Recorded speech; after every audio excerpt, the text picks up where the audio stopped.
Fahan'izantsika izay mbola kitra ho an'ny sokajy zandriny izay moa dia fantatra fa hanomana lalao ara-piralahiana amin'ny ekipan'ny ASR any Karion ny fahatelon'ny volana aogositra ho avy izao ny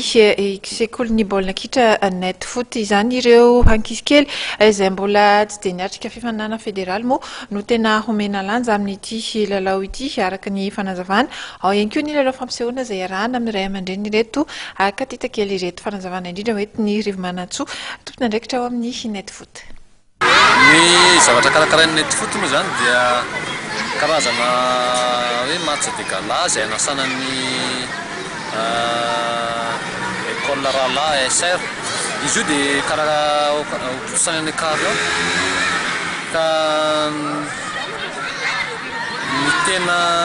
objectif aminazy moa zany dia hoe ankizy tsy dia nahazo match firy tamin'ity taona ity fa dia nanao entraînement fotsiny hatramin'ny 13 midina moa izy io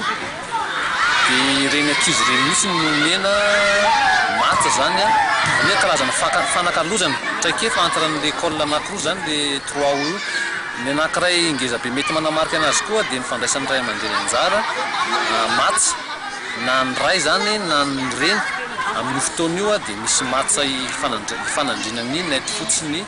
paran'ny net foot sy ny paran'ny ASR zany. Angamba ao amin'ny fotoana io voafantarana ny hetsika manaraka loatra eto fa mbola tsy tena tafapetraka loatra le programme manaraka an'io fa any anatin'ny 3 ao anatin'le 3 io mihitsy no andinina ny toy ny programme manaraka zany. Net foot raharam-panjakana zany izy dia tamin'ny 2012 iny izy no ara-panjakana fa talohan'izay izy nefa nisy fa mbola tsy nomena ny anarana ary ny ankizy dia 13 ans moins zany aloha zany no nirecrutenay tamin'izay fotoana izay amin'ny taona miditra manaraka zany nefa manomboka amin'ny recruter 14 ans zany izay na 15.